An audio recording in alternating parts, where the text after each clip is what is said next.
Okay. Good And you have to speak up. Good evening. Like speak to the crowd. That's not plugged into anything. Oh, It's just a wireless mic for this. okay. So I just don't need. No, you still got to hold it there Oh. so we can hear you on the live stream. Okay. Yeah. Oh yeah, we can hear everything. All right.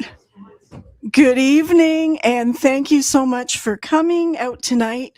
This is a Let's Talk Alberta event where you're going to hear a lot of facts, some stories, and just have a really good time getting to know each other. And hopefully you will leave here knowing a lot more than when you first came. There's just a few housekeeping issues, and that is there is an exit here. There is an exit down the hall. There's washrooms on the right-hand side. And don't get in the elevator. It doesn't work. So tonight we have 3 speakers. And John Reil is one, Kathy Flett, and then Chris Scott. How we do it is the speakers will have their time to give a short presentation, and we'd ask that you keep your comments and your questions till the end because there will be a Q&A time, and then we'll welcome you up to the mic and you can ask away. So without further ado, I'm going to introduce our first speaker, John Reil. He was a, I can't see. He was the former leader of the Alberta First Party. He has served in the Air Force, in the Army. He has been a farmer in Alberta, and he's owned some businesses. And he's here tonight to talk to you about what is a country. So without further ado, we'd like to welcome John. Just for your information, this microphone doesn't do anything. It's all for show.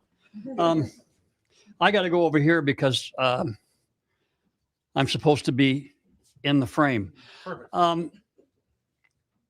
What I'd like to say, I need about 2 hours, and I have 10 minutes. So I'll try not to bore you. I'll try to get done in my 10-minute span. But what I want to talk about is what constitutes a country. Now, we want to form our own country. We want to no longer be part of this country of Canada. Had somebody say to me the other day, the Constitution doesn't allow you to do what you're trying to do. And I said, we don't care about the Constitution. We don't want it. We want our own Constitution. We don't want the Canadian Constitution. So we don't really give a hoot what the Constitution says. We just want to get through this and get done what we need to get done and become an independent country. Now, what is a country? How would we define it? Well, the very first thing that one needs in order to define a country is borders. We have to clearly define the area in which we live, and we have that. Alberta has borders. We have them north, south, east, and west. So we have borders. The second thing we need in order to have a country is a common goal and people. We need our own culture. And I don't know if any of you have ever heard Shane speak, but Shane talks about where our culture originated, where it came from. We are different than the people of Eastern Canada. How many of you traveled throughout Canada? Have you noticed the difference between us and them? There's a significant difference. They have a penchant for wanting to be looked after. They want social programs. They want government to tell them what to do, what's good, what's bad. What we want is we want to be able to work, build our businesses, build our families, exercise our freedoms, and have the government get the heck out of our lives. We're different than they are. So we have a common culture. We believe in family. We believe in faith, whatever your faith may be. It may be faith in yourself and your family. It may be faith in your God. It may be faith in your desire to live a better life. But we are a faithful people, and we also are a people who really, really value freedom. So that's the first and second things we need. We need borders, and we need a common culture. I think we have both. And if any of you dispute that, talk to me afterwards when we're having the Q&A, and we'll have a nice tussle over it. I think that we are very, very much an independence-minded and a very, very faithful people. We don't look to government to solve our problems. We look to ourselves, to our family, and to our neighbors. And that tradition is well-founded in Alberta and Saskatchewan in particular. Now, the next thing that we need in order to be a country is we need the rule of law. The law has to apply equally to everyone, regardless of their position, regardless of their wealth, regardless of their status. The law has to apply equally to everyone. And I don't think we have that in Canada now. I think that it's obvious that we don't. The next thing we need in order to be a country is we have to be willing to defend it. Now, defend it doesn't necessarily mean picking up arms or taking up arms against other countries or other individuals. It may be something as simple as defending our way of life through meetings, conversations, through voting, however, we have to be able to defend our country and the people who live in it. Now, once we've got all those things together, we can say we have a country. Somebody said to me once a little while ago that Quebec has its own culture and you don't. Well, that's not true.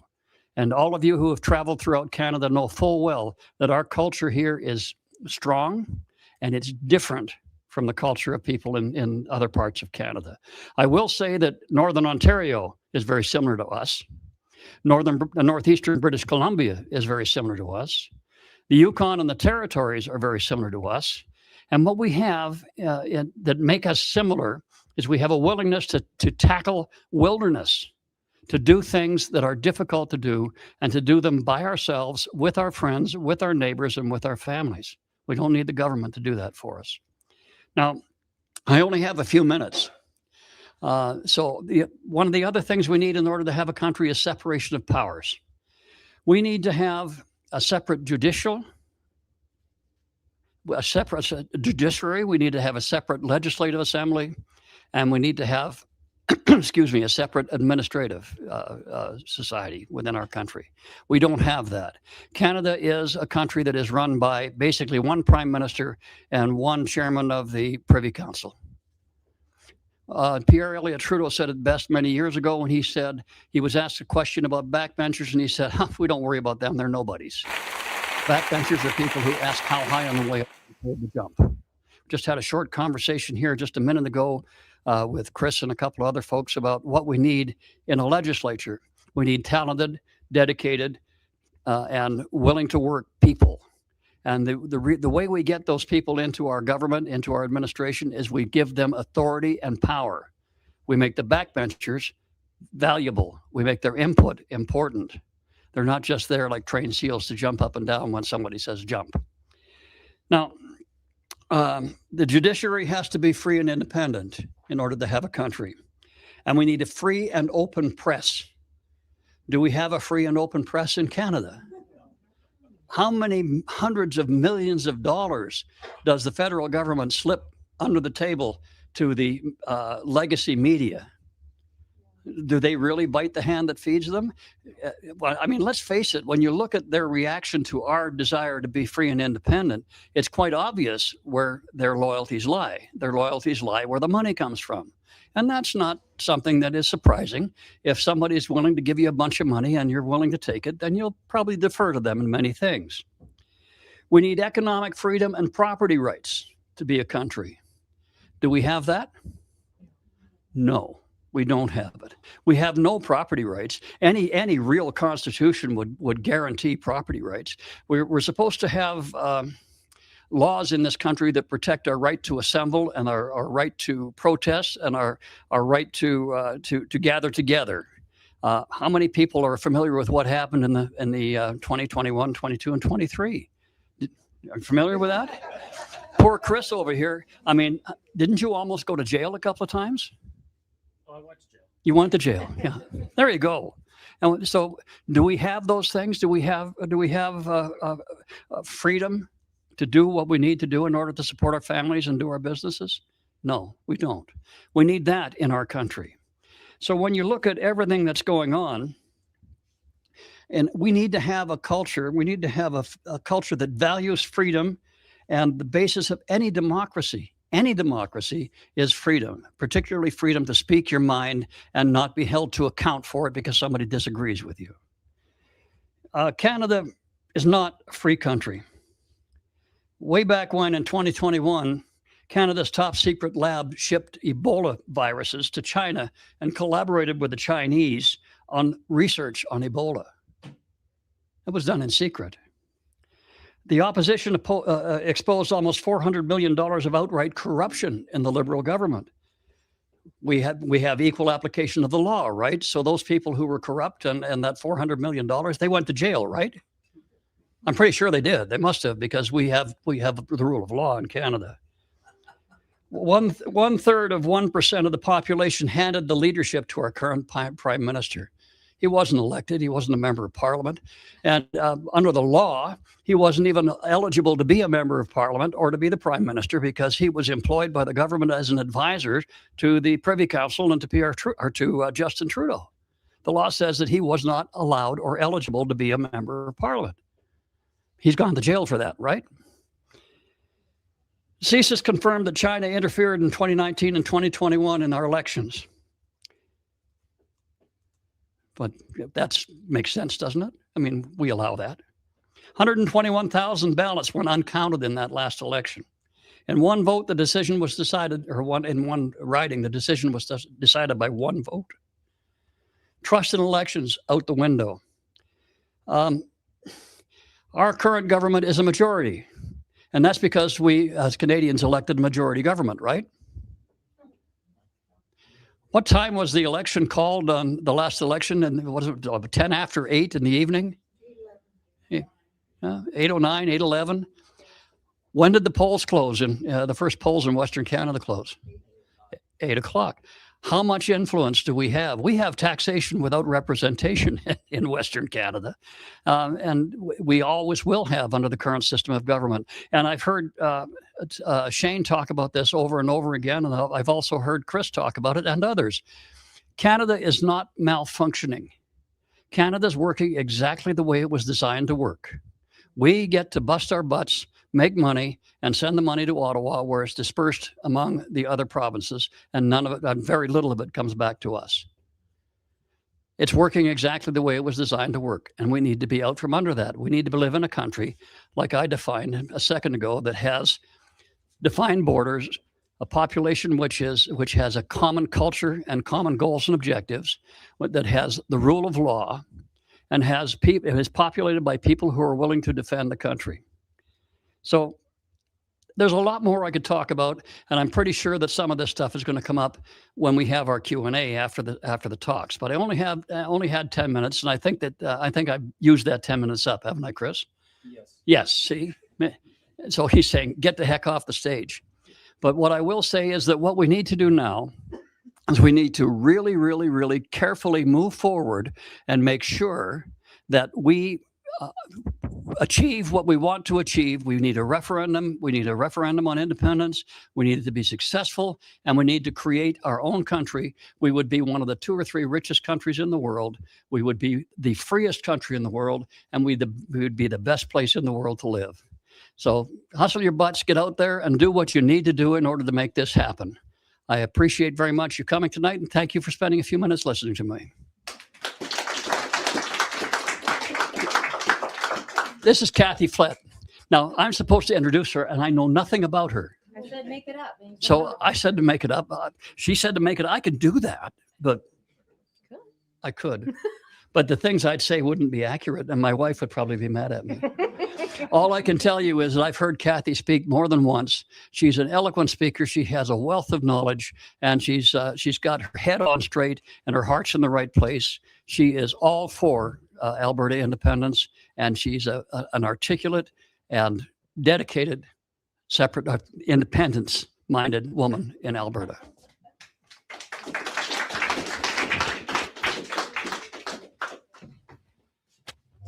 He said he had nothing to say. He had plenty to say. I don't like walking around with mics, so I'm going to cheat. Is that okay there? Now over here? A little more. Now stand up straight. We need an X. Oh, wait. Oh, yeah, sorry. We have a little running joke in our house. My grandson was over and his dad was over for the long weekend. And one time he came up to me and he said, Grandma, in our family, you're this finger right here. And I said, well, how come I'm this finger right here? Thinking there was some amazing amount of wisdom about to come out of my then 5-year-old grandson. And he says, because you're the shortest. Well, of course. Of course. How many of you guys have been paying attention to what's going on in the courts these days with regards to things? Hadn't noticed. Haven't noticed? Yeah. Perhaps one of the greatest benefits of going through this petition process on our way to the referendum is experiencing in real time just how messed up our Canadian system of government is and why there's such a fight to keep us in it. Canada is part of the Commonwealth, which should have every Albertan asking, Commonwealth for whom? It sounds like a fair for all type idea, but it isn't. Canada actually really does have a ruling class, like many other countries, called the Laurentian elites, who actually run the country through politicians. I would argue their wealth comes from us commoners, the Commonwealth. These Laurentians are real fans of dividing and conquering in order to stay in power. When the independence movement began to really take off, a lot of energy and effort went into pulling it down from within. And that worked very well, splendidly, in fact, for decades. But it doesn't anymore. So they tried pitting East against West. It did ruffle some feathers around here, admittingly, including mine. But for the most part, it was water off a duck's back, and it actually fed our frustrations with Ottawa. Next, it was Albertans against Albertans, specifically pitting one generation against another, which only served to unite us. And the support for independence kept growing in all age categories, particularly our youth. That's when the ruling class decided to take it up a notch. So just to backtrack a bit, believe it or not, it was the Kenney government who gave us the bill that gave the people the ability to have a citizen-initiated referendum on anything we wanted. What isn't hard to believe is he made it pretty much impossible to actually accomplish anything with it. It was just a bunch of smoke and mirrors. The current Alberta government, to bring this up to today and why it matters, recognized the flaws and passed a bill to make some much-needed changes to that law, after which they realized it still needed a little bit more tweaking. They went back to the drawing board, and then here we have what we have today for legislation to have a referendum, a citizen-led petition to have a referendum on independence. To understand why this court ruling matters, let's review the process of how a bill becomes a law. I don't recall learning this in school, so I'm not going to presume anybody else did either. It first has to pass 3 readings in the legislature, which just means that our elected officials have 3 opportunities to decide if that bill needs any changes before it receives royal assent.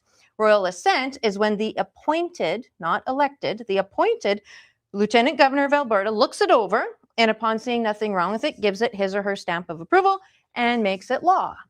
In other words, our elected officials went through all the proper constitutional procedures to give the people of Alberta a law that gave us the voice we were asking for. The checks and balances embedded in the Westminster system of government did not identify anything in that bill that needed checking or balancing. And so, as per the Constitution, the citizen-initiated petition to have a referendum became law. In typical Alberta fashion, once we were given the go-ahead, we got to work. And we used that law to hold a lawful citizen-initiated petition to have a referendum on our independence. We followed the law. When the Laurentians realized that we're not a fringe minority and likely going to get the signatures we needed, that was their cue to ramp it up. They used a few eager First Nations chiefs to take the separatists to court in an attempt to stop us. A federally appointed judge in the Court of King's Bench said even though our elected officials followed the Constitution to a T, she didn't agree with the law they lawfully passed, are you following this, and found a way to squash it. She was able to do so because the Westminster system of government allows for it.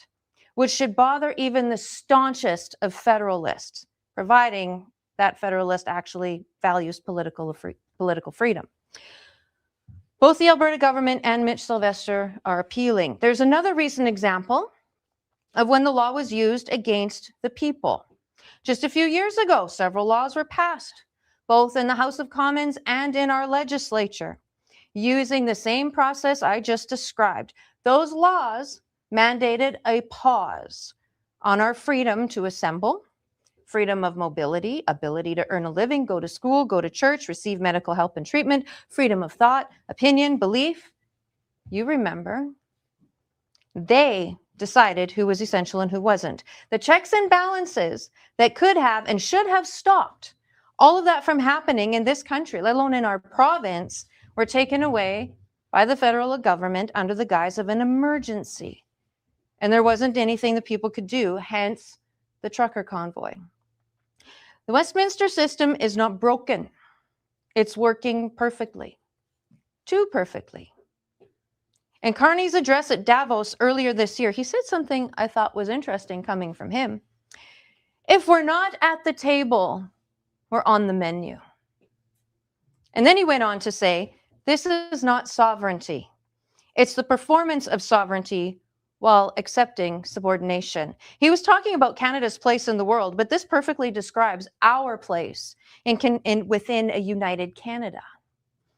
We don't have any semblance of a real seat at the table in Ottawa, and we never have. We are treated as subordinates, and it's important to note that the judge that just made that ruling last week didn't say we couldn't have the referendum. It just couldn't be initiated by us plebs. For months, I've said to leave the politicians out of this process for now, and there's a reason for that. We know that they're capable of and likely to run the independence movement right off the rails. That's what politicians do. I firmly believe this movement has gotten as far as it has because we did that.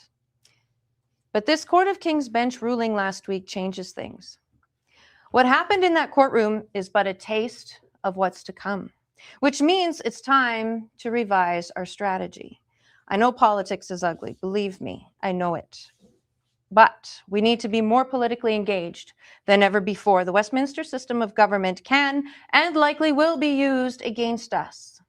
It already has. Just the Canadian way. That's how it is, which means it's time to learn the system in order to use the system to disrupt it and plow ourselves out of it. Constituency associations, CAs, hold a lot of power. If you don't know what those are, I didn't either 7 years ago. Google it. Look it up on the UCP website. Elections Alberta also has a lot of information. Get your UCP membership. Begin attending these CA meetings. Go as a group, particularly to the CA AGMs. Identify those who want independence and are willing to work for it. Vote them onto those boards. If you are one of those board members, when things get uncomfortable, and they will, hold your ground. Stay put boldly. Let's continue to remind ourselves that true Albertans are anything but passive. We work hard, we play hard, and we know how to get things done. Fellow Albertans, we have our work cut out for us. We need to continue onward and upward to that referendum. Thank you.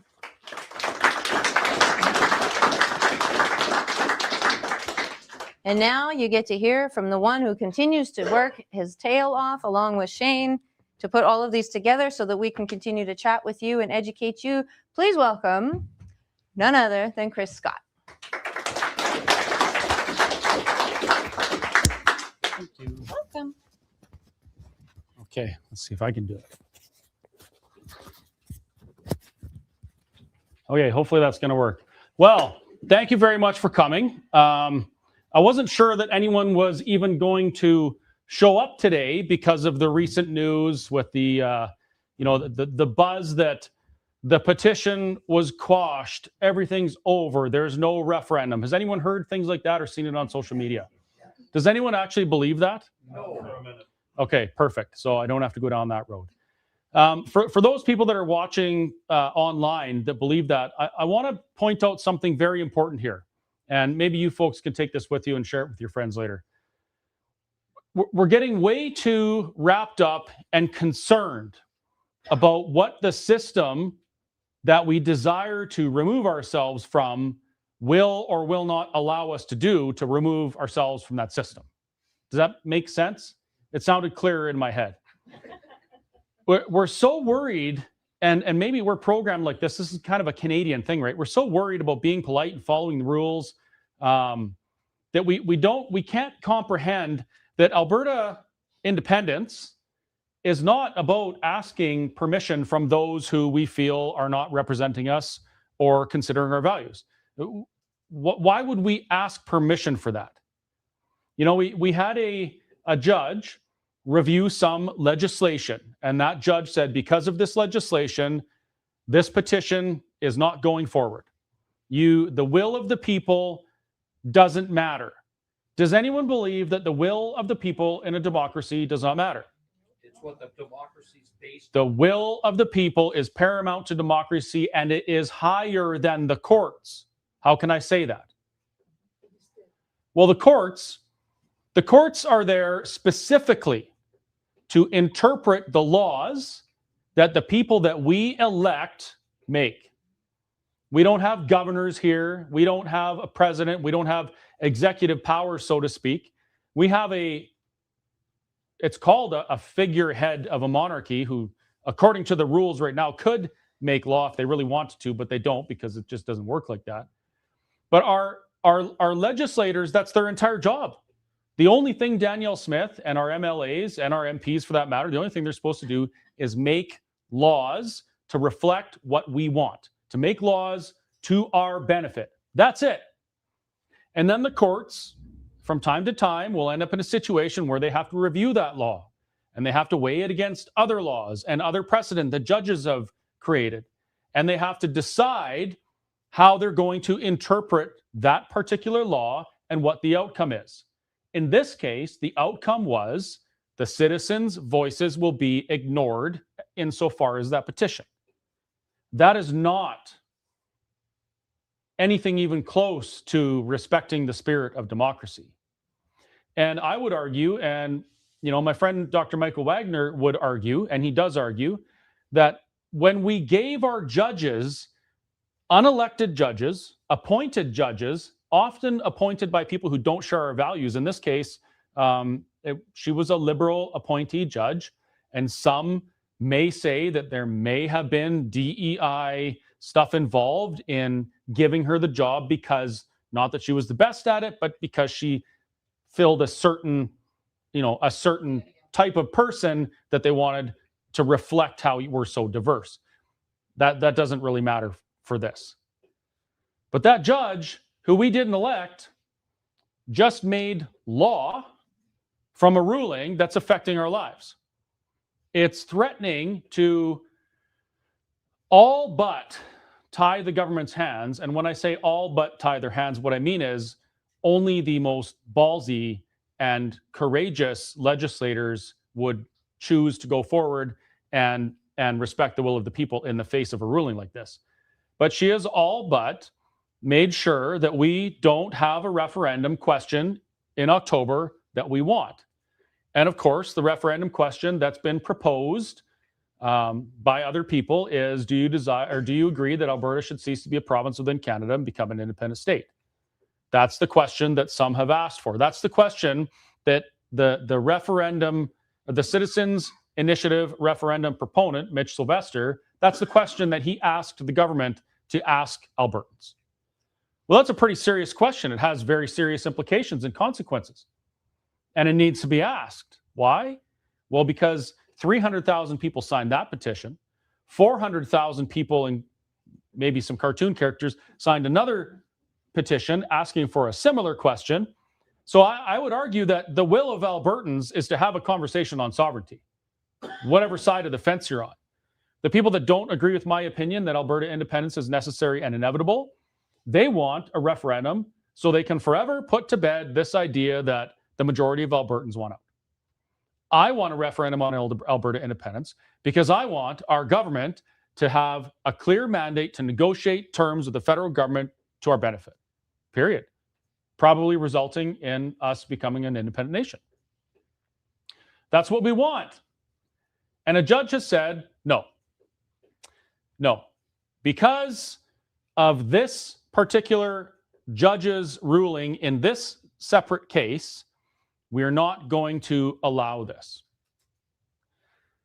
Now, the irony of an appointed judge quashing or trying to quash, and that's, I think it's a legal term even, the will of the people, the irony is quite thick. You know, Alberta, one of our grievances is Ottawa doesn't listen to us. We want to have choice in who our judges are because we want people interpreting our laws that share our values, right? That's fair. I mean, if a society is going to agree to peacefully exist and create laws, that they have to, and rules that they have to follow together, the laws should be created and interpreted by people who agree with the spirit of the laws that we're intending. That's just common sense. So now we're in a situation where we have to continue pushing forward. We have to continue educating Albertans. I've said, and I will say it again, and actually there's another reason why this is very apparent now, that education is the most important thing we have right now. It is critical that Albertans everywhere get a chance to hear even both sides of the conversation. And I would say that, those who oppose me, they have kind of free market in the media, and the status quo is working very hard to make their case through the mainstream channels. I think our position needs to go all over Alberta. That's what Let's Talk Alberta is about. It's about going and having these conversations about these things with Albertans. You disagree with me on this subject, please tell me why. What is it that's keeping you from joining me in my pursuit of a free and independent, prosperous nation of Alberta? What's holding you back? And then we talk about it, right? The education has always been the most important. Yes, it was important to get signatures to compel the government to do something. But during that time, people still had questions. They still have questions.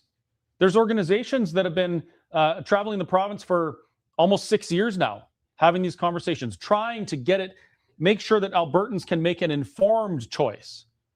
Especially now that we have it's almost imminent that we're going to have a referendum with some sort of sovereignty question on it. And people need to hear this. They need to be able to talk. That's what Let's Talk Alberta is about.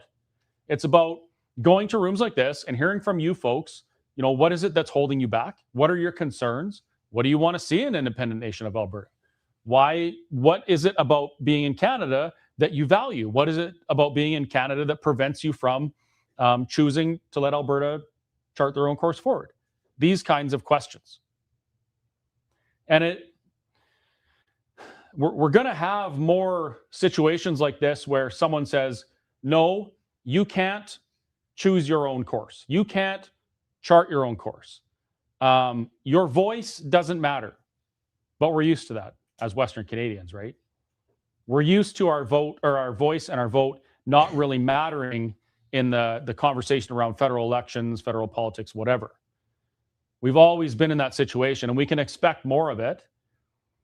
But in the meantime, we continue doing this, and we continue preparing ourselves, getting the information, learning how to talk to people who, we might want to bring to our side to share our views, so that when we get this opportunity, which we will get, we're going to make the right choice. Right now, I would say, at least half of the people, the voters in Alberta, are not aware of the details around what they're going to vote for. They just don't know. And we want to change that. So that's what Let's Talk Alberta is all about. And the other thing that it's about is free coffee and iced tea. So we usually do a 10-minute kind of leg stretch and then get into the Q&A. But I think maybe we've done a good job being quick tonight. So do you guys feel like you need to take a break, or do you want to just get right into a Q&A? It's up to you. I have some statements and questions. I know you do. Let's take 5. Let's take 5 minutes, okay? 5 minutes, we'll regroup and we'll take some questions, listen to some statements, and thank you for listening.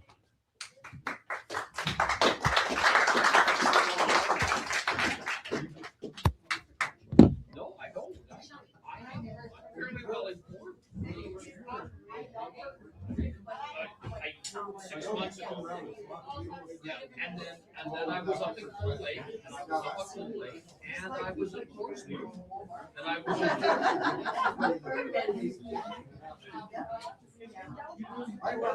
want to see Mike.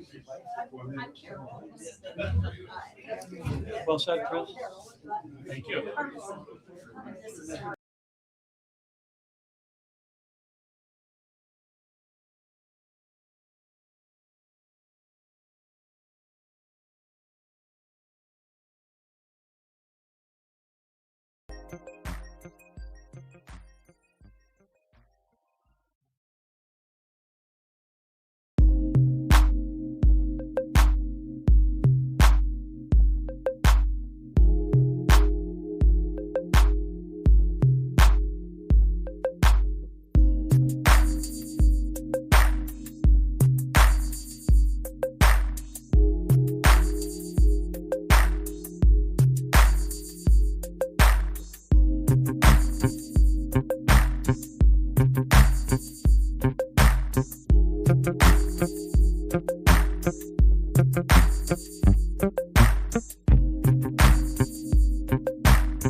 Here, and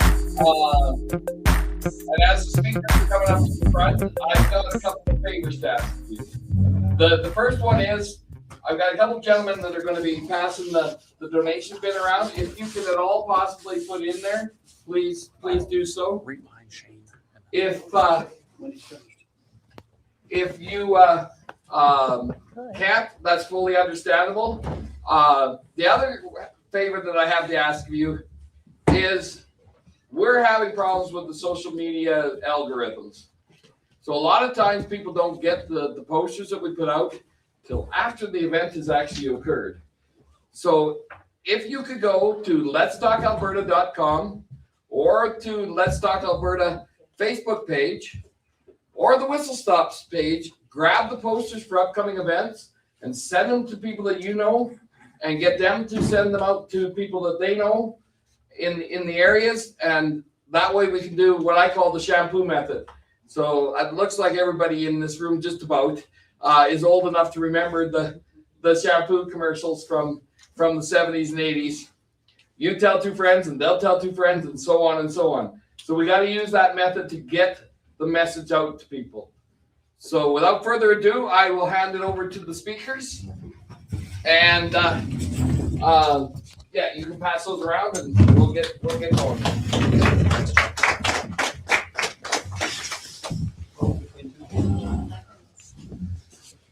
I prefer to think of it as the lather, rinse, repeat.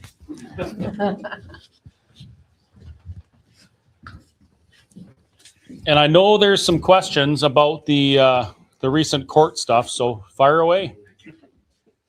Brad, you've got the other microphone? I've got it you right now it? until Okay. he's done doing what he's doing. Yeah. If you have a question, just put your hand up and I'll come bring you the mic. And then Shane, there was a question in the comments there too. Okay, I'll take a look.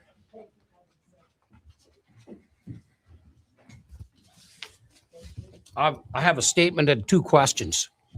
The statement is, I sent an email to our premier, the premier of Saskatchewan, and both justice ministers stating there was 700,000 people in Alberta signed a petition to have a referendum. Not necessarily just on Declaration of Independence, but it was on that topic. I also commented on the fact that Switzerland has had probably close to 20 referendums since 2020 alone. It is part of their democracy. That's what I put in that email. I would recommend that you contact your member of parliament and make sure, or your MLA rather, and make sure that they know that there are people involved in this. So the statement I'm going to make, or the question I'm going to ask is, where was the judge from? New Brunswick. Exactly. Say that again. New Brunswick. Exactly. Part of her money is going to get cut off going into her province, her part of the world. So that's part of the divorce. The next question I'm going to ask is, the United States has their 250th anniversary coming up. And so I've been watching a little bit of their history. And one of their big things was a Declaration of Independence. They wrote a Declaration of Independence. It's not even a big piece of paper. It's like, I don't know, what would it be, 700 words on it?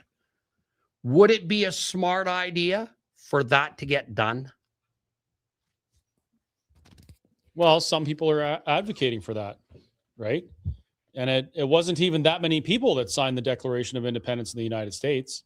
7, I think. Yeah, it was very few. Like, we have at least 700,000 people, and I would argue way more people in Alberta that want to explore that option. They want to at least be asked the question.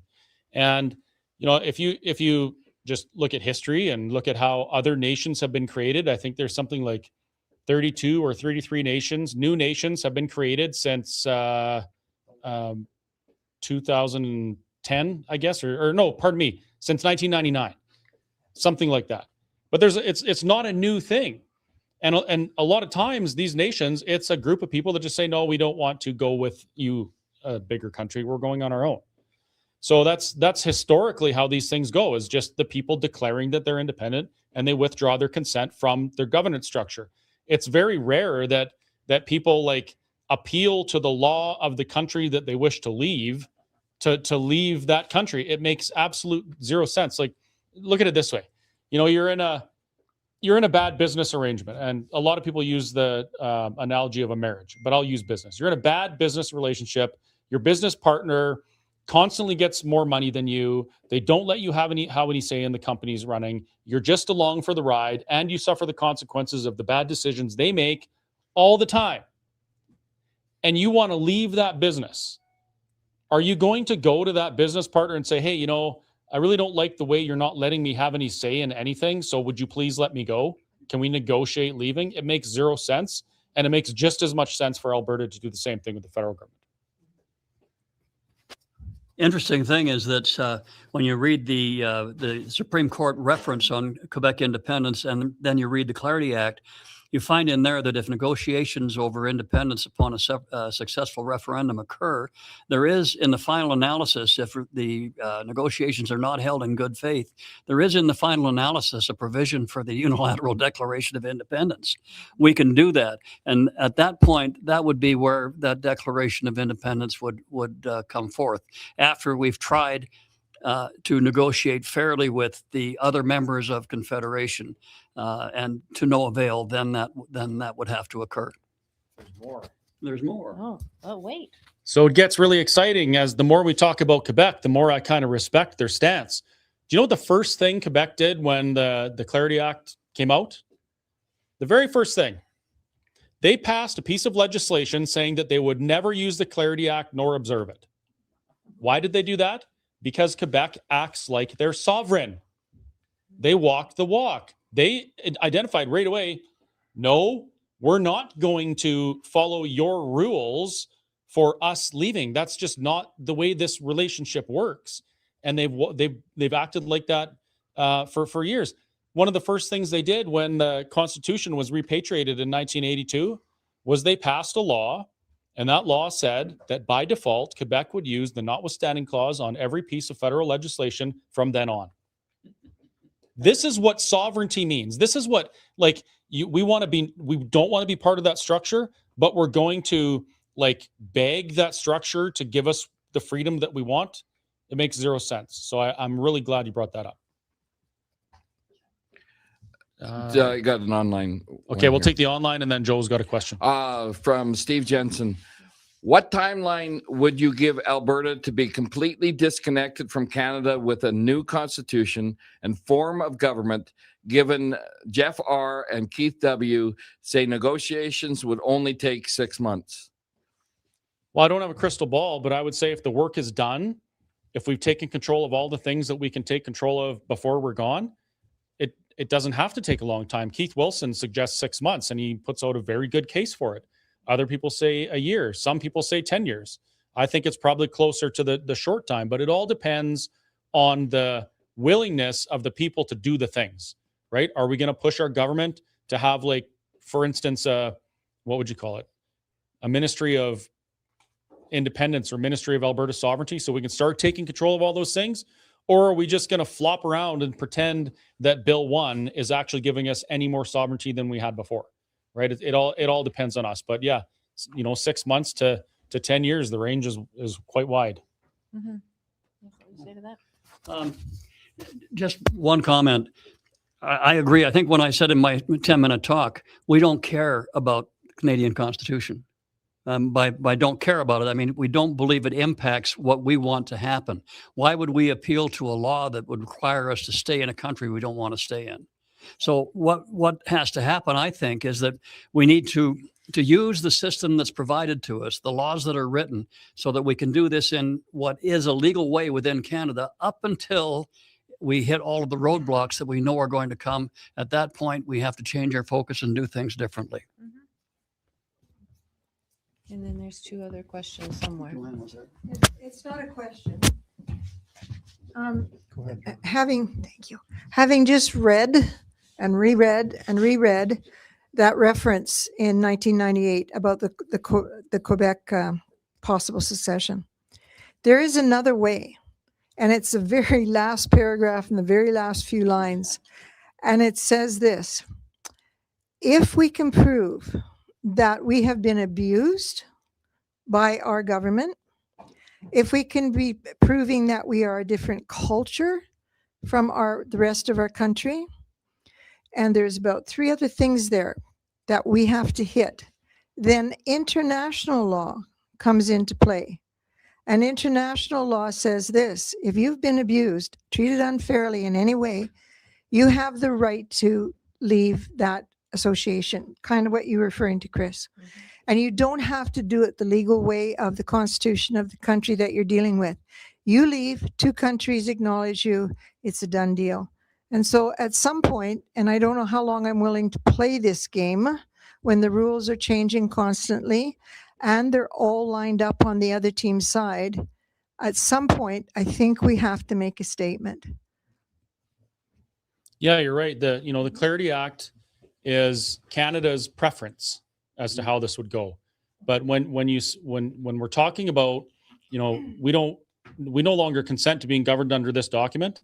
Well, why would we accept them saying, but the document says that you can't do that unless you do this? And international law it is important to point that out. There is provisions in there about the right to self-determine. It's been applied on different places across the world many times in the past. It's been recognized by Canada in the cases of both Kosovo and Palestine, and Czech Republic, their separation, and I think the newest one I think is Somaliland.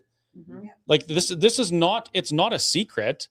It's not even, it's not even something that we can't find if we look for it. So Joanne is absolutely right when she says that the overarching legal framework for a people leaving the country they no longer wish to be part of is not the rule of that country. It's the globally accepted international law that outlines the ways that happens.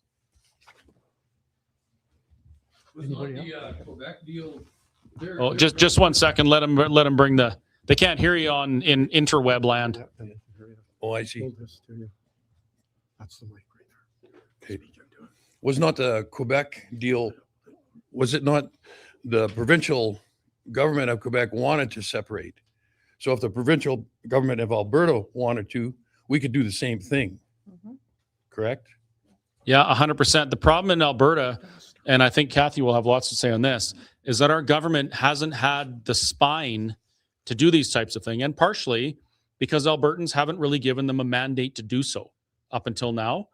In Quebec, it's a completely different story. There's always been resentment at being part of Confederation, so there has always been a desire of some people to not be part of Confederation. Totally a different thing, but you're right. If a duly elected government that campaigned on that platform was elected to go down that path, then yes, they would absolutely have justification to do so, just as they did in Quebec. The other thing to add to that, and that's why I put that at the end of my talk, is this is the call to action to become a UCP party member so that you can steer the direction of the party. The membership is supposed to steer the direction. Right now, the membership is not happy with our premier because she just agreed to more stupid carbon capture stuff and net zero stuff, and she's getting strung along by Carney. She knows the membership is not happy with her. She knows that she's walking a tight line right now. And an increase in carbon tax. When we passed a policy at the last AGM saying, no, we as a party are opposed to that. And she went and did it anyways. So the more people that show up to the next AGM to say, wait a minute, you are not listening to the people who put you here. We need to have a conversation about this. The more people that have that membership that can go to these meetings and say, do you want the UCP party to become the independence voice for Alberta? And check that box, yes. Now we have a political party, a provincial political party, who's mandated to take us across that line. So these are the next round of steps that we need to do. It's a political problem, requires a political solution. We need to get involved in that. And the CA levels is where it's done. That's how they got rid of Kenny, was at the CA level, right? We do the same here. The challenge is that there were too many people who did all the work. They got in there, they overturned those CAs, they put in presidents and CFOs and secretaries that were all freedom-minded people to get rid of all the baddies, to get rid of all the people that drove us bananas during the mandates. And then they thought the job was done. And it's like, nope. We're not even close to done. You sit your butt back down. And so they just didn't run again. Or politics became politics and it got messy within the CAs. And they're like, oh, I don't want to have anything to do with this. I don't like it.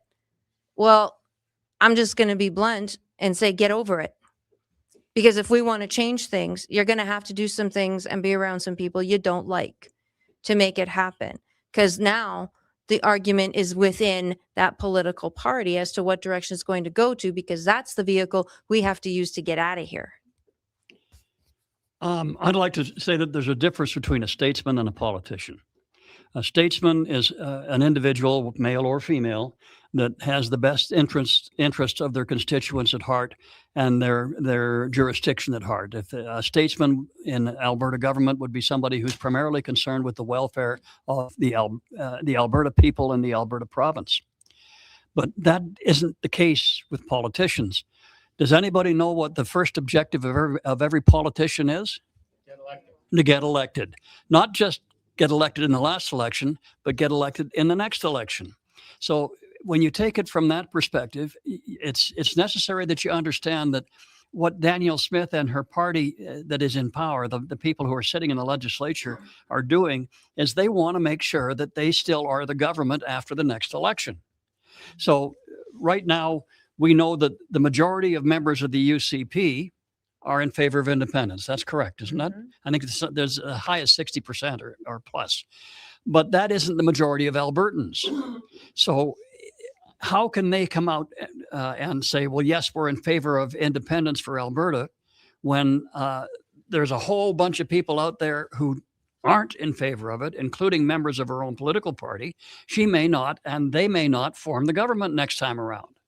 So the idea that they can come out and support independence at this stage is a direct threat to their ability to become elected in the next election. They're politicians. They're not statesmen. We need some statesmen in there. So I'm going to tell you guys and ladies something I'm not really supposed to know, but probably won't be shocking to you. If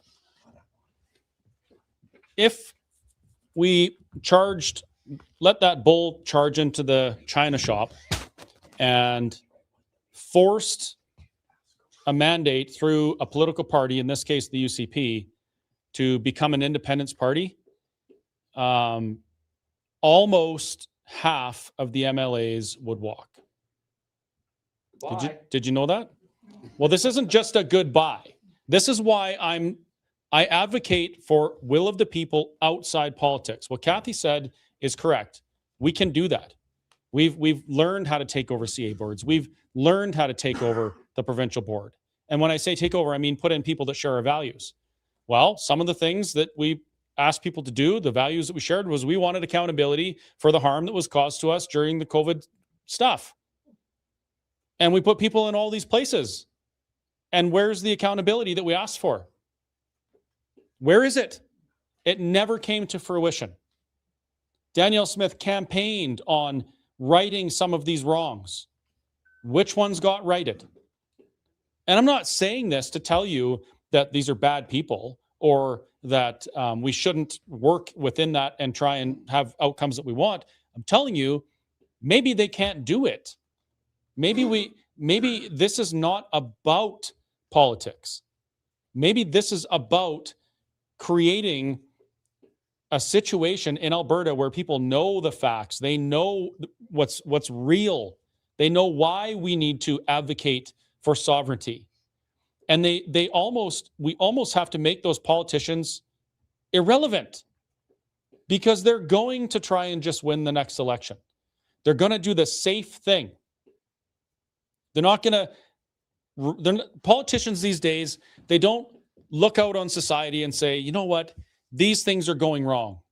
We're going in the wrong direction as a society, and I'm going to lead and fix this. And then they get up on that soapbox and they have these passionate speeches and they explain to people how we need to get back on track and we need to go pursue truth, righteousness, and justice. And then they advocate, they bring people to their cause, and they win. They don't do that. They look out at the room. They use their AI tools and their computer modeling and their auto dialers, and they determine where society is trying to go. Where does society want to go? Do they want to go to Alberta sovereignty, or do they want to pursue policies and ideologies that harm our children? And if they decide that the policies that harm our children is where the majority want to go, guess what they're going to do? They're going to get in front of that parade. Ralph Klein said that. He said, I don't create the parade, I find it, and I get in front of it.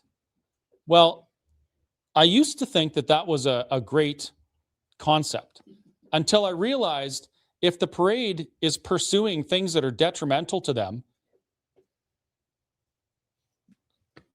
how is it good that our politicians are getting in front of that? If society decides we need to keep our oil and gas on the ground because oil is so bad, we need to end plastics and reduce our impact on the planet by 30%. If the majority believes that, our politicians say, okay, we're going to do that. Is that what we want to happen? This is different and it's bigger. Yes, buy your UCP membership. Participate at every facet of democracy that you can, but understand that there is a difference between the will of the people and politics, they are two distinctly different things. And in my time, in my advocacy for this particular thing, which is Alberta sovereignty, I have never wavered from that we need to create that parade. We need to create it. And it's not just in the party. We have to create it all across Alberta so that when we trigger that to go, we can actually get there. If it happened right now, if there's certain people got their way and we say changed every MLA out to, or not MLA, that's not going to happen. If we changed all the boards to independence-minded people and the provincial board, which already is, by the way, majority, and then we forced a policy through at the AGM that said we're going to be an independence party. Right now, a bunch of MLAs would walk. There's some of, get this, I heard this the other day. Some of our MLAs are so terrified of this because their wives actually want them to step away from the party because their wives are concerned that the UCP is becoming a separatist party. These are the things that are going on behind closed doors that we don't know about. And this is why it needs to be a will of the people. Just one more comment about that. The way to create the parade is to win the referendum. Mm-hmm. There you go. So, I mean, it's a no-brainer. To make these people feel secure in winning their seat the next time around, they have to know that the majority of people who vote in Alberta are in favor of an independent Alberta. If we do that, then they have no choice. They have to get out in front of the parade. Create the parade. To do that, though, and what Chris says is right, and what John says is right, I go back to using the political vehicle that we have. And that is right now the UCP party. So this all goes now to the Court of Appeals, right? This whole thing, this whole question is in the Court of Appeals. I can be fairly confident that our premier is going to say, well, we'll wait and see what the court says. Yeah. That's what she's going to do. Well, that could take a month of Sundays before we get to find out what the court says. But Right. The other part of that is that the application made on behalf of Stay Free Alberta asks that the injunction be set aside during the appeal process, which would allow the counting of the signatures. Right. But we still have to do the appeal process, which I have a feeling will drag out just because it can. And this is where we need that two-pronged approach. You do need the people. You need the people putting on the pressure. If those MLAs decide, okay, well, I don't want to have anything to do with this, then all of those CAs need to have people at the ready who are and are willing to run. If there ends up being by-elections or a full-on election, then we need people at the ready to run. And at this point now, I think some of this are calculated chances that we have to take, because the way that this country is going now is wanting to join with the European Union. Like, then what do we do? And now saying, oh, you know what? The U.S., you guys don't matter anymore. The U.S. is our largest trading partner. And Ottawa is screwing that up. We don't have a lot of time on our side right now. So it's a two-pronged approach. What Chris says is correct. The people need to get educated. The folks that aren't here, and I know that there's a lot, and I know there's different reasons for that.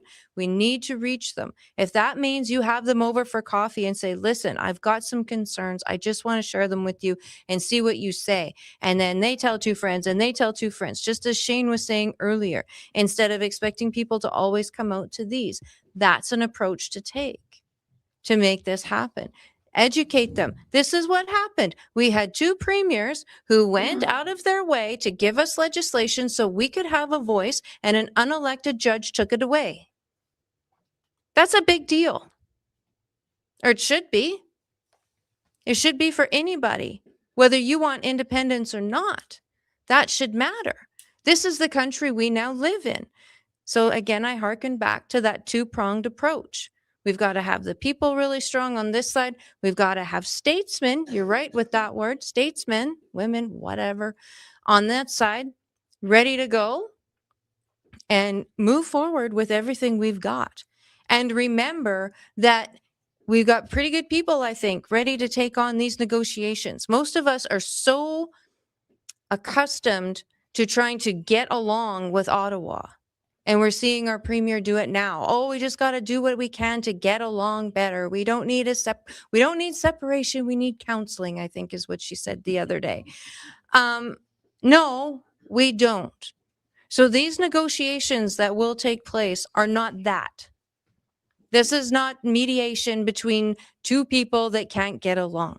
This is, we're leaving. Here's our terms. If you don't agree, bye-bye. That's the negotiation. That's what happens. But we really do need to make sure that as many Albertans as possible know the truth of what's going on and get and just open their eyes to it. And I know many don't want to, but we're going to have to kind of force the issue. One of the things that concerns me is that even if the federal government decided, okay, we're going to give you something, we're going to pass some laws. I'm sorry, what? One pipeline. Yeah, we'll give you a pipeline. The things that the federal government are willing to give us at this stage of the game always come at a great cost, and they come via legislation. The problem with legislation isn't permanent. The only thing that's permanent is a constitution. So the federal government can pass all the laws they want about maybe acceding to some of our demands or requirements. That doesn't mean they're going to stay there. At the first opportunity, they'll find ways around it, and we'll be right back to where we started. So independence is the only way to go. And my wife pointed out a statement by Winston Churchill some time ago. He was talking about the colonies, and he said, the reason we have colonies, we have the British Empire, is because we here in the United Kingdom are more civilized than our colonies. And that's really hard to understand until you look at what he actually said about that. He said he defined civilization as a country or governed by people, by the strong, who were willing to take direction from the weak. That was his definition of civilization, a country where the ruling class was willing to take direction from the ruled. So that's how he defined civilization. And that's what happened in the British Empire. As countries grew and developed and became democracies, they gained independence. That's what happened to us.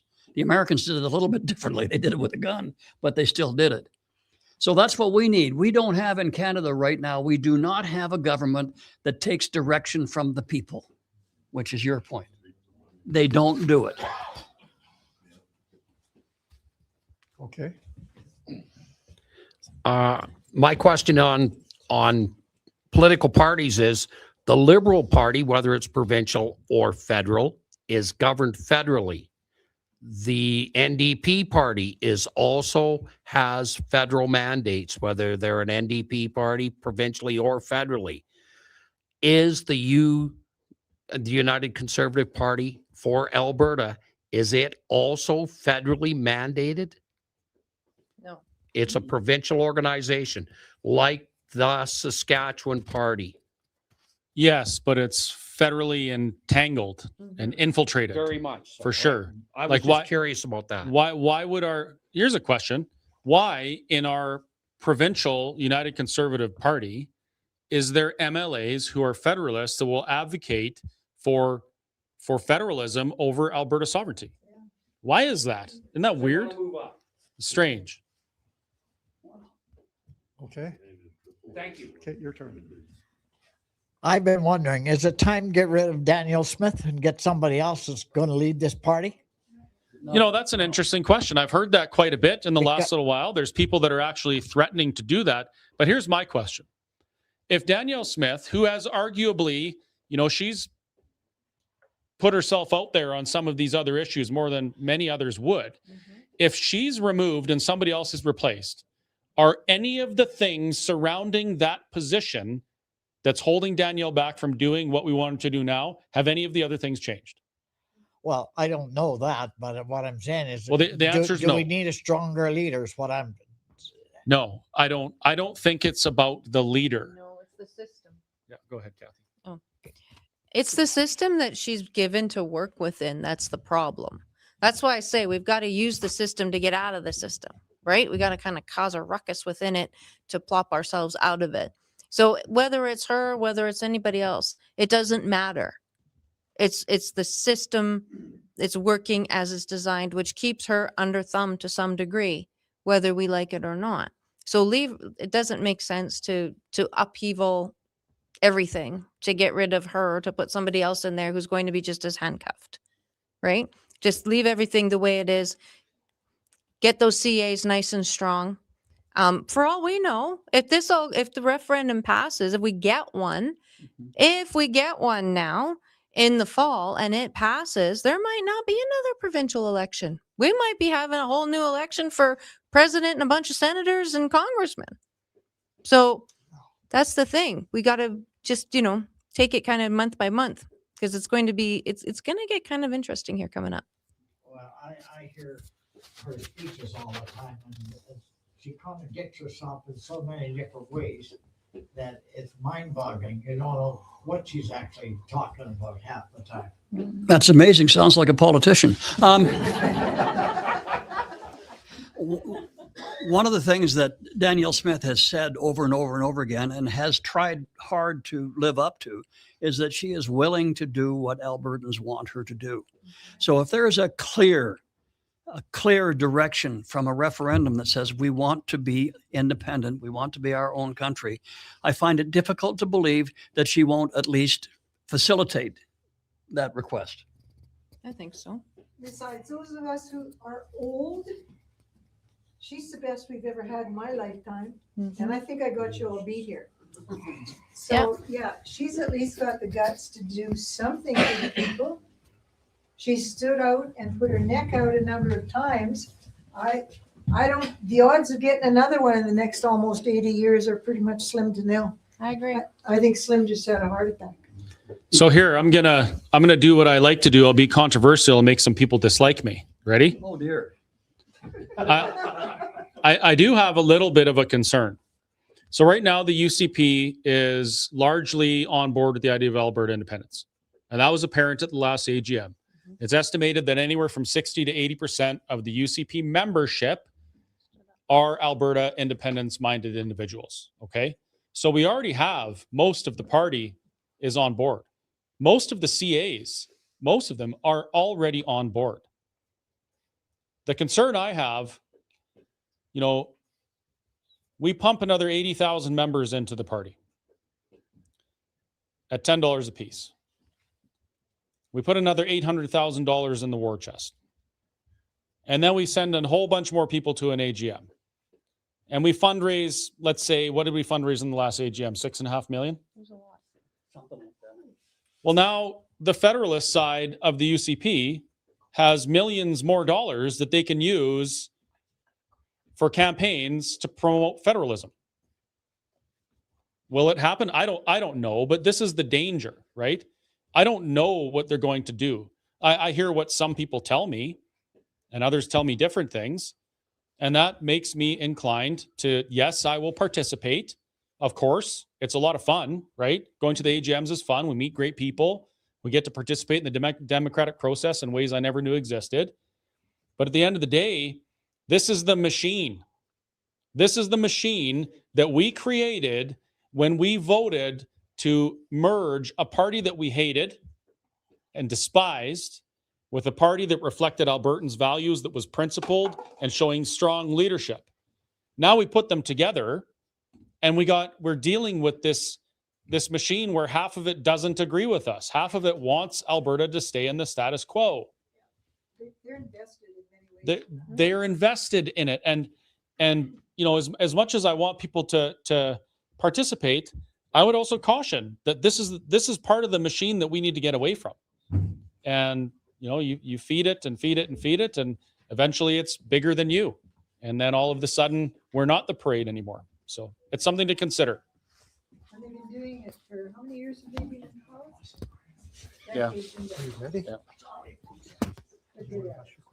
Yeah. Is there any Yeah, I more can do it. questions from the crowd? Oh, I see one at the back there. I just wanted to say I've been to Alberta Next, and we all agree there's change. But what we have to convince is the NDP and the socialists who are concerned about the care of society. So we need an electable party that is saying we're going to up senior cost of living allowance. We are going to help our entrepreneurs get started in business. we need some electable points. So a referendum is great, but you need electable points. I got a crap. So Here's an electable point for you. And this is something that the independence movement has been talking about from the very beginning. How about we get out from under every single federal tax and levy and give you back at least 50 or 60% of the taxes that you pay right now? You know, I am so much less concerned now about the rebates the government gives me and, you know, the program I have available to me, and there's many. As a Caucasian straight male, I have many federal dollars available to fund me for doing entrepreneurial things. I want them to stop taxing me to death, get the hell out of the way, let me earn my money, keep it in my pocket so I can pay the things that I need to pay and don't have to beg them for it. And that's Alberta's sovereignty in a nutshell. Jason Kenney, great friend of mine, love the man to death in a different way than he loves me. He actually advocates for Alberta continuing to be happy with incremental gains. Be happy with the crumbs. Beg for scraps. Be happy with the crumbs you get. No, I'm done with that. We shouldn't have to beg the federal government for anything. We should be able to chart our own course forward to prosper and take care of ourselves.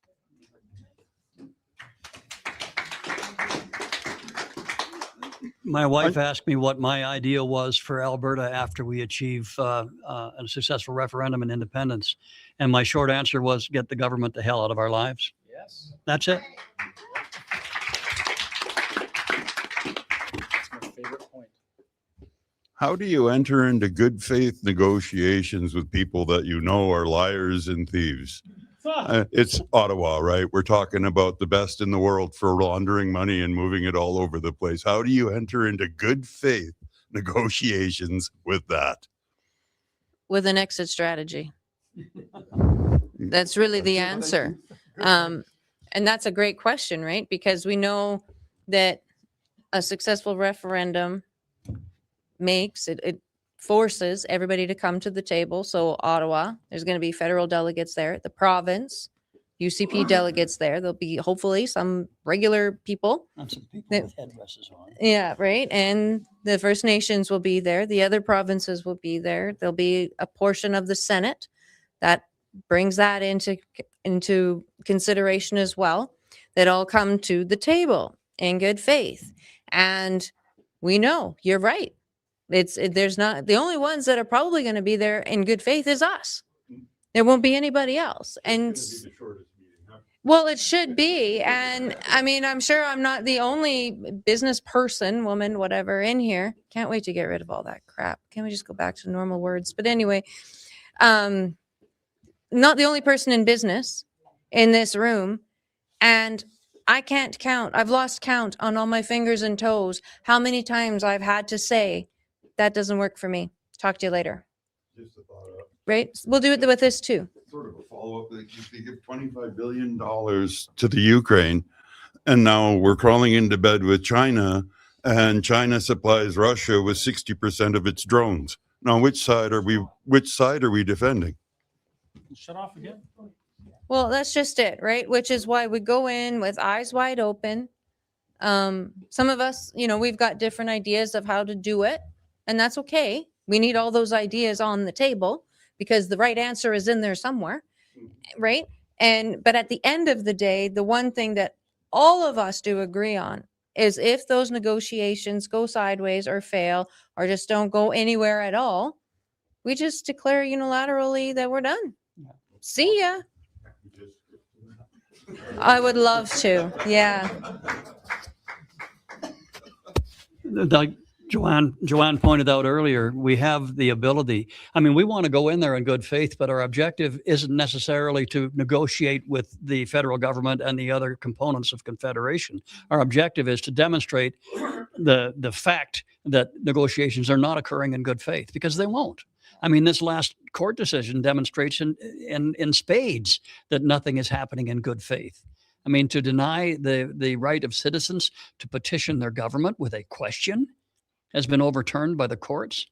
So it's obvious that whatever happens when we have a successful referendum will not occur in good faith on that side. And that's great because we need to be able to prove that it's not being done in good faith. And that opens up all sorts of alternatives for us.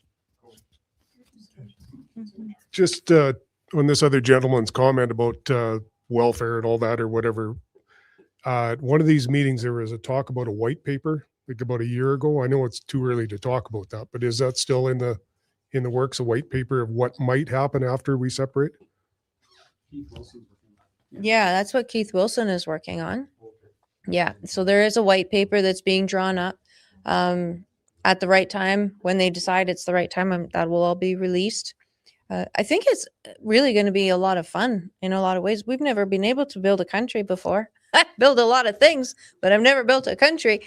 And so I think the idea of having all these constitutional conventions, which that white paper will kind of give us an idea of what that could look like, having all these constitutional conventions across Alberta where we all get together and we get to go, yeah, what do we want our new country to look like? And, we'll be doing that while the negotiations are going on, while someone, there's going to be so many moving parts for the first little bit that I think it's exciting, but change doesn't frighten me. So much to my husband's chagrin. Oh, he hates it. I'm like, oh, let's just do it. We'll figure it out after. I'm familiar with that. Are you? Yeah. Did you have a question? Yeah, but I forgot it. You're 8 years old? Mel I has like to questions? point out. I like to point out that at my age, sometimes I go into a room and I don't know why I'm there. The other day, I walked into a room and I remembered why I was there. And it was the bathroom. So. Yeah, just wondering, I was at a conference this last Saturday. Brian Peckford was there and Leighton Gray and a lot of lawyers. And he seemed to have a lot of information about, of course, the original Constitution. And they've been keeping him muzzled. Our first Trudeau changed some things on it that he wasn't aware of till later. Mhm. And there's a lot of it of that kind of thing has been done, and they won't let him speak or be involved in anything because he knows too much. So I'm just wondering if he's given any advice to anybody on what types of things we can do, or if it's to do with lawsuits. It sounds like a lot is going to come out at some point, and I don't know when, but it just seemed like he had a lot of information from back day one when they formed this. The provinces were completely left out because of Trudeau, even though they were involved in it completely. It was the provinces and the Canadian government, and Trudeau basically just excluded all the provinces when the final draft was made, is what I understood. So I'm just wondering if anybody has chatted with him about it. I haven't. Yeah. Brian Peckford is the last surviving premier or prime minister that was involved in the patriation of the Constitution from England to Canada. He was really upset about the process. He said that they had very little input into the process, and that when they met, I think he talked about Meech Lake. When they met at Meech Lake, what it was one long party. They really didn't do anything. What was done was the documents were drafted by the federal government. Everybody else partied. He has said that more than once. So it's he doesn't believe. I got to point something out. When Newfoundland joined Canada Confederation, they joined in 1949. They had a plebiscite. Joey Smallwood was the prime minister of Newfoundland when they had that plebiscite. 52% of Newfoundlanders voted in favor of joining Canada. And many of the people in the 48% that said no believe that whole election or that whole vote was rigged. Does that sound familiar? So my feeling is this. Everybody says that once Alberta achieves its independence or wins its referendum, the next province to follow will be Saskatchewan. I don't believe it. I think it'll be Newfoundland. Yeah. So Steve put up a comment and he says, a successful independence vote is a total repudiation of the Canadian Constitution and the Westminster system of government. We then are no longer bound by their rules and laws. And that's kind of what we were getting at. Yeah, absolutely. Absolutely. That's like we said earlier. Why would we care about the Canadian Constitution? We don't want it. It's not fair. It's not just. It doesn't treat people in various parts of the country equally or fairly. We are not interested in that Constitution. We don't want it. And like you say, or like the gentleman said on the comment, a successful referendum is an absolute repudiation of that Constitution. We don't need it. So, and you said something earlier on. Somebody mentioned something. Oh, you said onward and upward, right? Do you know that that's the motto of the RCAF? For Arduat Astra, through adversity to the stars. Oh, really? Yeah, just I'm an old airman. What can I say? Nice.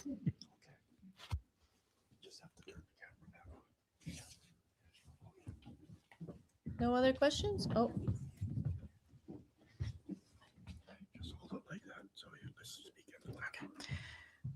could there be a time where there's going to be a lot of people who are going to be suffering within, like, after probably January, when we have all our food prices will go up because of the carbon tax on the oil, and it's going to be that's what I maybe see in the future. If there is where people would have a voice, like a movie, where you put all this together and it becomes a movie where you get people to come, they will come if they're suffering. And there is going to be a lot of people who are going to be suffering before they actually act. That's already happening. That is already happening? Yeah. Hallelujah. Well, the thing about it is that many people don't realize that food inflation in Canada, I just started a nosebleed, believe it or not. Food inflation in Canada is 30%. 30%. And when you look at meat, it's somewhere around 75 or 80%. There's an old saying that was, when I was a kid, we were broke. So we bought hamburger and lived on hamburger for a week. And now we bought hamburger, lived on it for a week, so we're broke. But I was speaking with a former MLA today, a friend named David Dorwin, and I want to pick up on your comment, because he said, you've got one more job to do before you're ready. And he said, you need somebody who can motivate and lead this crew. And it goes back to the gentleman back here who said, you know, the Pickfords of, is that the right? Brian Peckford. Peckford, he'd be a heck of a good start. We need somebody to have the ability to motivate the uneducated. And that's a fair thing, because how many of us were educated before this, right? You made an effort to get educated. Some can't make that effort for one reason or another, not putting blame on their shoulders. It's hard living right now. Wouldn't want to wish that on Brian Peckford. He's older No, than we are. he's too old for it. But we need a man like a Brian Peckford, who's very intelligent, very reasoned, and somehow can enthuse the people over the vision of what Alberta could be. I like what you said. Joanna, I like what you said. And you know what I want to see? I'm hoping that we find, or some leader shows up who can speak to, like, you know, the lawyers and the doctors and the people who right now are comfortable and are against the idea of change because change is uncertain for them. Yeah. I want someone that can speak to them. We need leaders who aren't going to tell people they're stupid for not agreeing with us, right? Like, we don't need people getting up in an interview and saying, oh, you know, if anybody is not going to come down this path because we're going to pay less taxes and stuff, well, then, you know, they're just stupid and we should leave them behind. No, that's not where we're at. And it's not even close to what we need. We need people, different leaders, maybe not just one, but a bunch of them, who can speak to all different types of people from where they're at, who can listen to their concerns, internalize what they're saying, and then give them our message of sovereignty in a way that they can digest it. That's the kind of leaders we need right now. And I'm really hoping that that's the kind of leaders that Let's Talk Alberta attracts to speak at our events. Again, this is wisdom from my wife. She knew a school superintendent some time ago who was a very bright man. What was his name? No. Peter Bargan, yeah. His comment was that the true mark of intelligence is the ability to communicate with people at a level they understand, whether that level is here or here, to be able to speak to those individuals in a manner that they can comprehend and appreciate. So that's right. That's what we need. The other thing I would be interested in mentioning to you is that, believe it or not, the favoritism towards independence is higher among high income earners than it is among average and low income earners. Believe it or not, the high income earners recognize the disadvantages of the tax system and the system under which we live, because that's what they do. They have a lot of stuff, a lot of money, so they know that we're being abused. So the actual favoritism towards independence is higher in the high earners than it is in the rest of us. And actually, right now, these guys are voting with their feet, and they're leaving Canada. Exactly. And they're leaving them at leaving Canada at unprecedented numbers. They're getting out and going elsewhere, and it's usually to the States. And a lot of them are doctors. How many? Oh, sorry, I'm Italian. We just talk. How many of you are aware, and this is really scary for me, being the age we are, there's going to come a point in time when one of us is alone. We have a good friend from Medicine Hat who's a doctor. They just came down in the federal government and said the above. They took away the federal health, it's the overlying committee. I can't remember the actual name. They took all the doctors off it and they put civil servants on it. That's the CMA, Canadian Medical Association. They make the rules. Like when they mandated during the COVID, they make the rules. No doctor on that. Your doctor now is so compromised that if he goes against the rule that they make, he's immediately escorted out, or she, out of the hospital. He then has his doctoring license removed. That tells you as a citizen that your doctor has to make a choice between doing what's right for Joanne the patient or following the orders of that mandating council and lose his license. We know in Alberta that happened to Hoffy, who saved 3 very, very ill seniors. They were on death row. No one was expected to make it out the week. He chose to use a medicine that has been in use for decades, has the lowest incident of difficulty with it, like side effects, and it worked, and he still lost his license. It is now going to be across Canada. What could go wrong? What could go I don't see any problem with that. No. That's good. That's also coming into the engineering. Really? Yeah. What have they said there?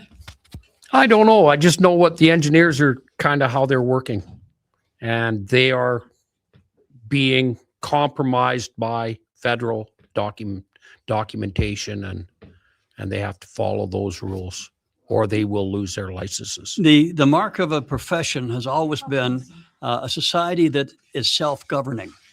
And the reasoning behind that is because the members of that profession have a level of skill and knowledge that isn't available in the general public. That's why they are professionals, because they have a level of skill and knowledge that isn't generally available in like in this crew here, for example.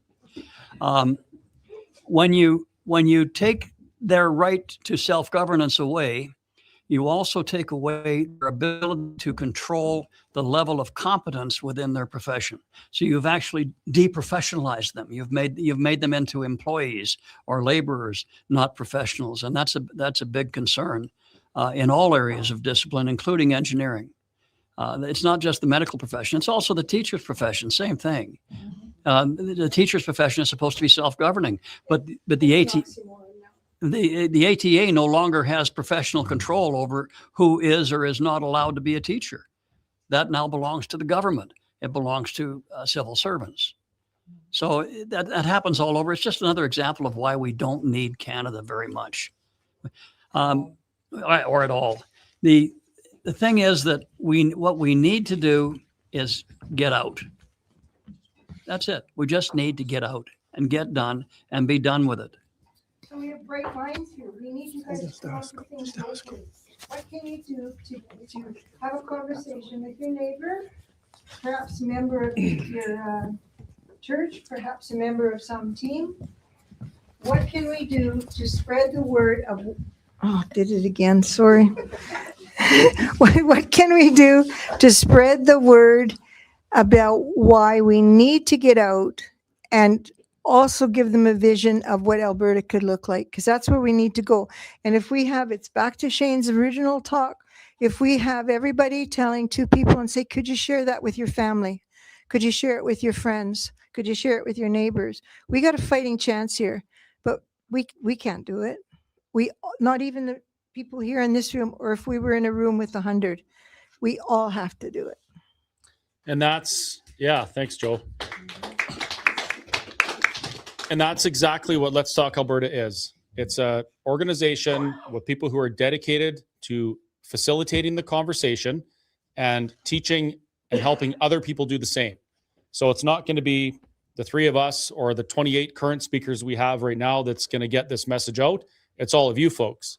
And we've had a couple of recruitment meetings for developing our regional structure, our community structures, and then our field leads.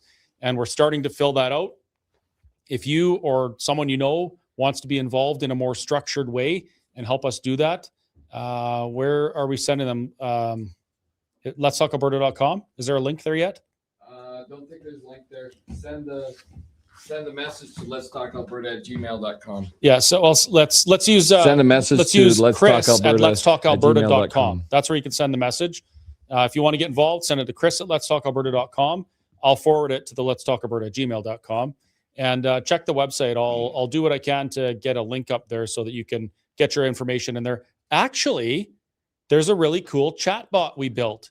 So if you go to letstalkalberta.com and you say, how can I help? It's going to say, thank you for offering to help. Can I get your name, your contact information? Then it's going to send a message to us and we can get you in the next meeting to start doing this. Some of the things we want to do. We want to do town halls just like this, community engagement campaigns like pop-up booths at trade shows, farmers markets, all those types of things.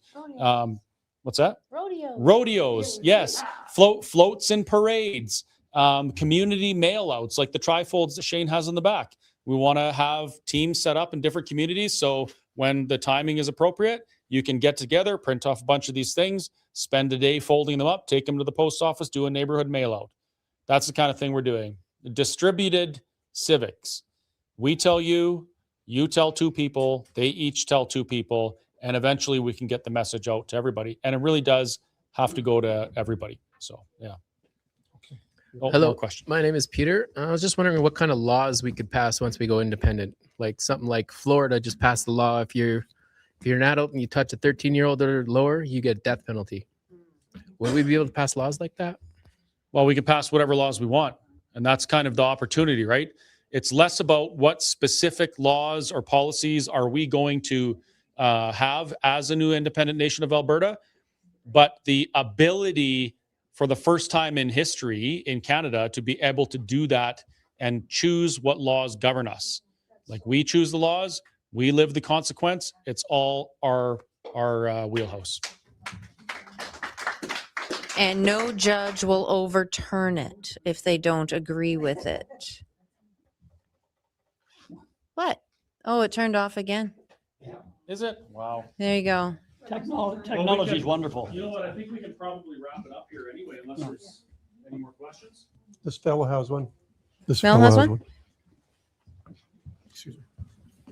Yeah, I really agree with Chris when you made the comment that we need more specific, like a face on our page or whatever, of different, whether it's professionals or specialists in different areas that can actually relate to certain groups of people, rather than just, like you said, go on there and say, well, the people that aren't going along with this, they're just stupid.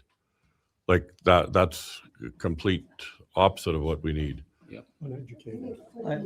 So what you said, that's what I really agree with. I think we need to focus on that I would as like the leadership goes. I'd like to point out that the name calling and the categorizing of people as stupid or ignorant or redneck is primarily done by the people who oppose us. Those of us who are in favor of independence, very few of us do that kind of thing to people who don't agree with us. We don't call people stupid normally. I do. Well, yeah, you do, but you're entitled. No, on that note, yeah, like we often jest and we call, like, how many people have heard the term libtard, right? We use these terms all the time. We tend to classify those that disagree with us as the opponents or the enemies, and they really aren't. Those people that are against the idea of Alberta sovereignty today are our allies tomorrow, depending on how we interact with them. And I, myself included, we really have to start treating those people like that. That's not an enemy, that's an ally. You just haven't done your job to create that ally yet. Well said. And on that note, I think we're going to wrap it up. We'll stick around for a little.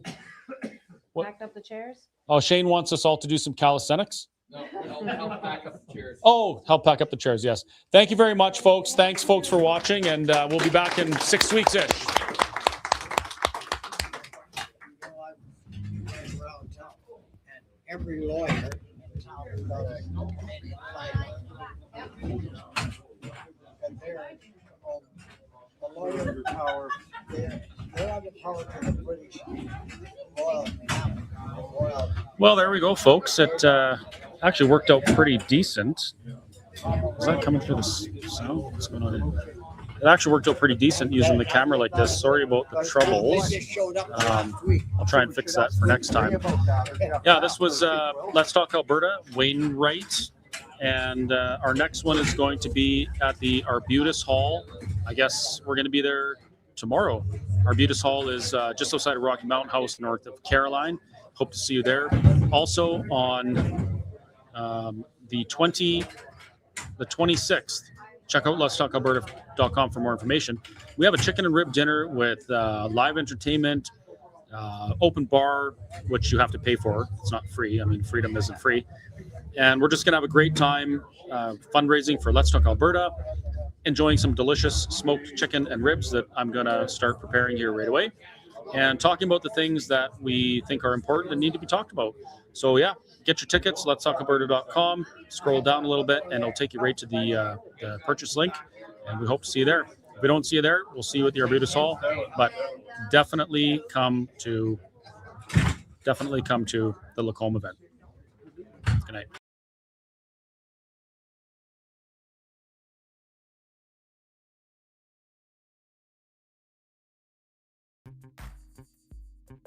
Thank